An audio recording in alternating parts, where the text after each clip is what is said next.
নমস্কার বন্ধুরা, আজকে নিয়ে এসেছি পুরনো দিনের একটি রান্না। নিরামিষ রান্না, কিন্তু খেতে খুব ভালো হয়। ডালের বড়া দিয়ে নিরামিষ ঝোল, একে অনেকে আবার ঝালের ঝোলও বলে।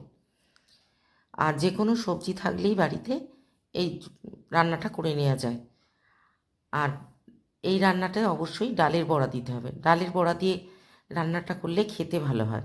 বড়ি দিয়েও করা যায়, তবে ডালের বড়া দিয়ে মাখা মাখা এই ঝোলটা খেতে কিন্তু গরম ভাতের সাথে অসাধারণ লাগে। এর জন্য যে কোনো সবজি ব্যবহার করা যেতে পারে, মানে পেঁপে, আলু, পটল, ঝিঙে, বরবটি, হ্যাঁ, এই ধরনের সবজি ব্যবহার করলেই হবে।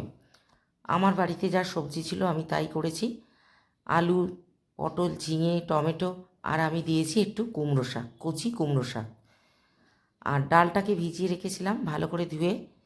এবার ডালটা মিক্সির মধ্যে নিয়ে নিচ্ছি।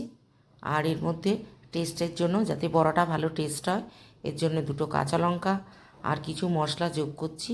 এই একটু কাশ্মীরি লঙ্কা, একটু হলুদ গুঁড়ো, ধনে জিরে গুঁড়ো, লবণ, একটু মিষ্টি, আর দিয়ে দেবো একটু আদা। এবার ভালো করে ডালটাকে বেটে নেব। এবার ডালটাকে বাটা হয়ে গেছে। এবার এগুলোকে ছোট ছোট বড়া করে নেব। বড়াগুলো ভেজে নিলাম প্রথমে। এবার ওই তেলের মধ্যেই দিয়ে দিলাম একটু 5 ফোড়ন। 5 ফোড়ন দিয়ে আমি পটলটাকে ভেজে নেবো ফার্স্টে, তারপর আলুটাকেও একটু ভেজে নেবো পটলের সাথে। ভেজে নেওয়ার পরে এর মধ্যে তারপর দিয়ে দেবো ঝিঙেগুলো। ঝিঙে দিয়ে টমেটোটা দিয়ে দেবো। তারপরে দিয়ে দেবো আমি কুমড়ো শাক। এবার কুমড়ো শাকটা দিয়ে একটু আমি লবণ দিয়ে দেবো। লবণ দিয়ে দিলে তাড়াতাড়ি শাকটাও নরম হয়ে যাবে। এবার আমি ঢাকা দিয়ে দেবো একটুখানি। ঢাকা দিয়ে রাখলে কী হবে, লবণ দেওয়ার পর যে কোনো শাক রান্না করার সময় যদি ঢাকা দিয়ে রাখা হয় একটু ওপর নিচ করে নিয়ে, তাহলে শাকটা কিন্তু তাড়াতাড়ি মজে যাবে, মানে নরম হয়ে যাবে শাকটাকে। এবার একটু শাক ঢাকা দিয়ে রেখে দেবো। এবার আবার একটু নড়াচড়া করে নেবো। তারপর মশলা যোগ করে দেবো। আদা বাটা, ধনে গুঁড়ো, জিরে গুঁড়ো, লঙ্কা গুঁড়ো, হলুদ গুঁড়ো। তবে খুব বেশি ঝাল এতে হবে না, আমি কাশ্মীরি লঙ্কা দিলাম।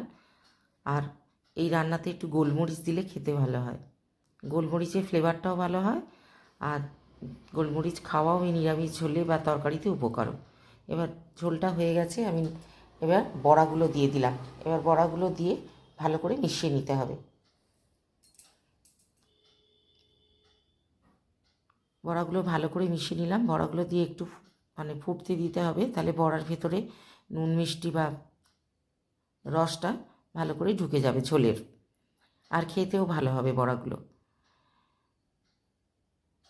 এই সময় ঢাকা দিয়েও দিতে পারেন, আবার ঢাকা নাও দিতে পারেন। যেহেতু আমার ঝোলটা রান্না হয়ে গেছে, তবে ঢাকা দিয়ে রান্না করলে ভালো, মশলার গন্ধটা উবে যাবে না।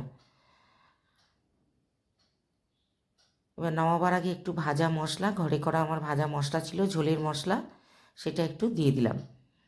এই ঝোলের মশলাটা নামাবার আগে দিলে খেতে কিন্তু খুব ভালো হয়। এবার আমি একটু ঢাকা দিয়ে কিছুক্ষণ রেখে দেবো।